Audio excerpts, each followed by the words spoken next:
As we mentioned earlier, just a few short blocks from where President Trump took the oath of office, a very different gathering is planned later this morning.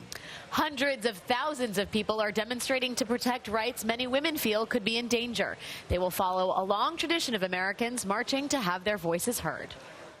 Independence Avenue is a 4-mile stretch running along the National Mall from the Capitol to the Lincoln Memorial. This morning, it will turn into a massive protest route. What's the message of the march? The message of the march is that diverse groups of people will be coming together to say that our voices must be heard. Tamika Mallory, Linda Sarsour, Carmen Perez, and Bob Bland are national co-chairs of the Women's March on Washington. We need to ensure that every level of government that's in this city understands that women's rights are not to be played with. At least 200,000 are expected to march up Independence Avenue and just south of the White House. All of you have had a lot of, experience in public protest. What sets this event apart from those?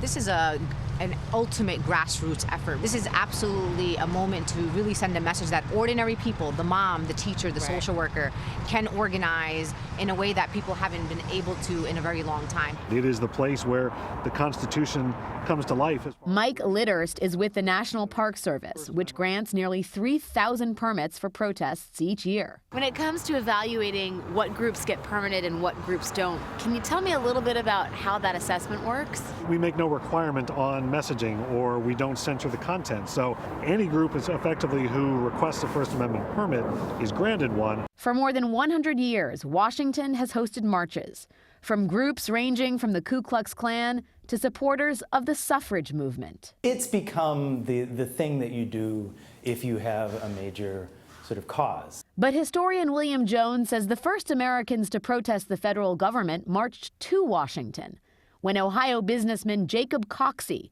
led a group of 100 to the Capitol steps in 1894. Coxey's army was demanding work. It was a work protest. And so there were a series of these sort of unemployed marches, work marches, particularly in the 1930s. So people actually marched for a very long distance. They were all just kind of greeted with repression. And I think that's what really shifted in 1963 with the March on Washington. That march would forever change the public's imagination.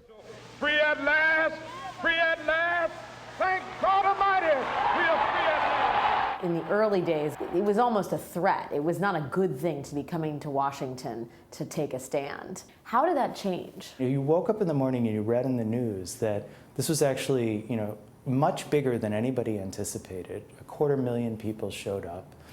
There was not one instance of violence, and there was this sort of shock. From Vietnam to Iraq, prayer vigils to rallies for reproductive rights. From conservatives led by Glenn Beck and Sarah Palin to those led by Jon Stewart and Stephen Colbert. Washington has hosted them all.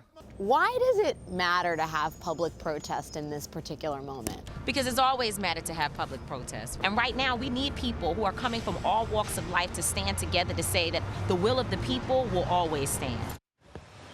Mike Litterst of the National Park Service told us in any given inauguration, the agency will receive no more than half a dozen permit requests. This year, it was 30, a 5-fold increase. Wow, that's big. I will be out there on the mall covering the march for, not the mall, but Independence Avenue for CBSN. All right, it's going to be very interesting to see how big that crowd is.